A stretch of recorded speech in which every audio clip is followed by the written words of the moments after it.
Assalamualaikum warahmatullahi wabarakatuh. Perkenalkan, nama saya Iswanto. Nomor induk mahasiswa saya adalah 19330033.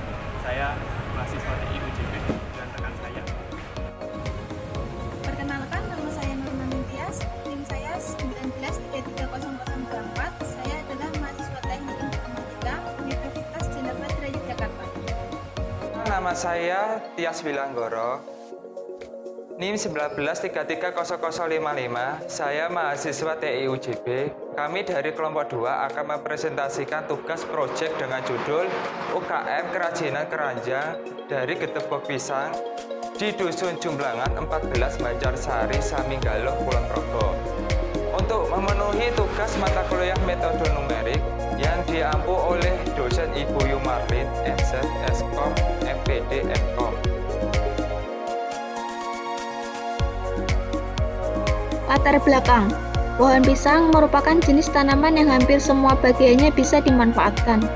Di samping untuk konsumsi, pisang juga dimanfaatkan sebagai bahan baku industri olahan pisang seperti keripik, sale, dan tepung pisang. Pisang banyak mengandung vitamin dan mineral esensial yang sangat bermanfaat bagi kesehatan. Tanaman pisang mempunyai potensi nilai ekonomi yang cukup tinggi. Sebagian besar masyarakat hanya memanfaatkan buah dan daun pisang saja.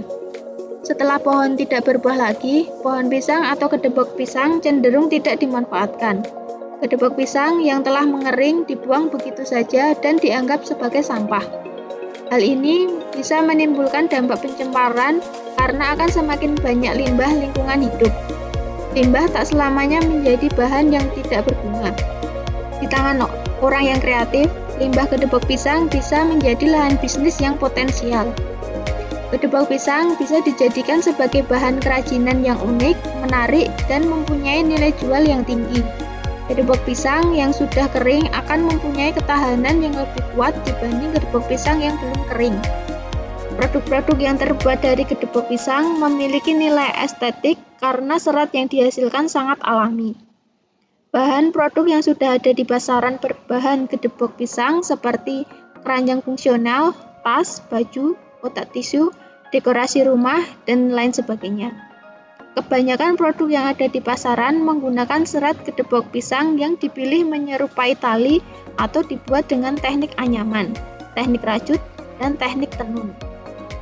Pada umumnya, dalam pembuatannya, kerajinan ini memiliki berbagai variasi ukuran. Misalnya, pada pembuatan keranjang, dalam pembuatan keranjang ini memiliki ukuran bermacam-macam, yaitu kecil, sedang, dan besar. Selain ukuran, dalam pembuatan keranjang ini juga diperlukan tambahan bahan seperti rafia dan rami. Campuran bahan ini berperan penting dalam proses pembuatan keranjang karena untuk menambah nilai estetik dan corak serta untuk menghindari kerusakan pada keranjang.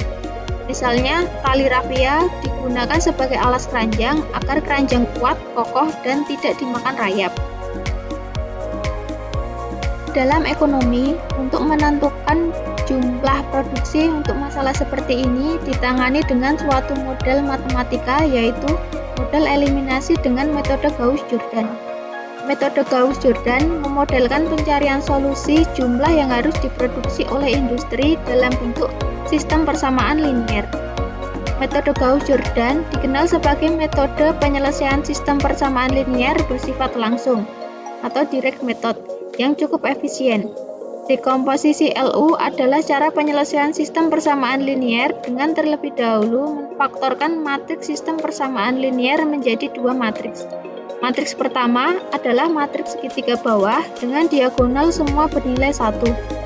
Sedangkan matriks kedua adalah matriks segitiga atas. Metode ini akan dirancang dan dianalisis sehingga cocok untuk diterapkan dalam penyelesaian model metode Gauss-Jordan.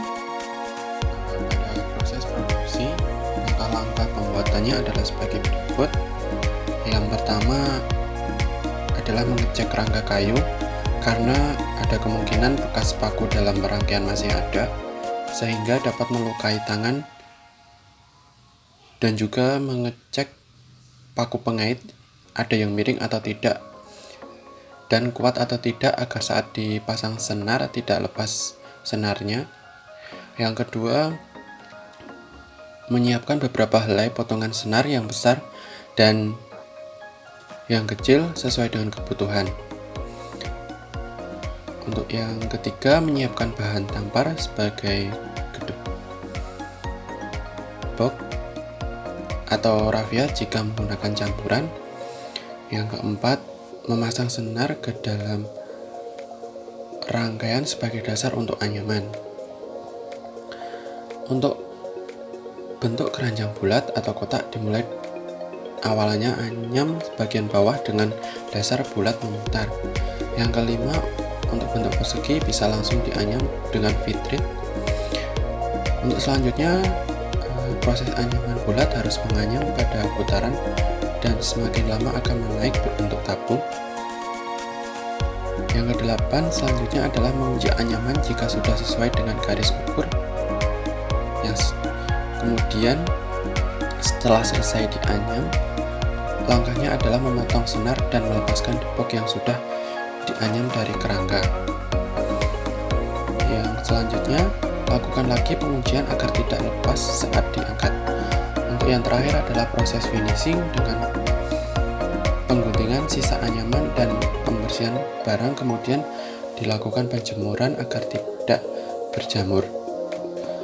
Untuk yang terakhir adalah hasil produksi. Hasil produksi menghasilkan hasil yang banyak. Ada yang berbentuk keranjang, tabung, persegi, ataupun keranjang yang ada pegangannya dengan campuran debok ataupun rafia berwarna putih ataupun rafia yang dicampur dengan gerenjeng beserta rafia yang berwarna putih atau abu, dan juga ada rami yang berwarna hitam dengan campuran debok ataupun rafia berwarna putih ataupun rafia yang dicampur dengan gerenjeng beserta rafia yang berwarna putih atau abu, dan juga ada rami yang berwarna hitam. Terima kasih, sekian presentasi dari kami. Bila ada salah dan kurangnya, kami mohon maaf. Wassalamualaikum warahmatullahi wabarakatuh.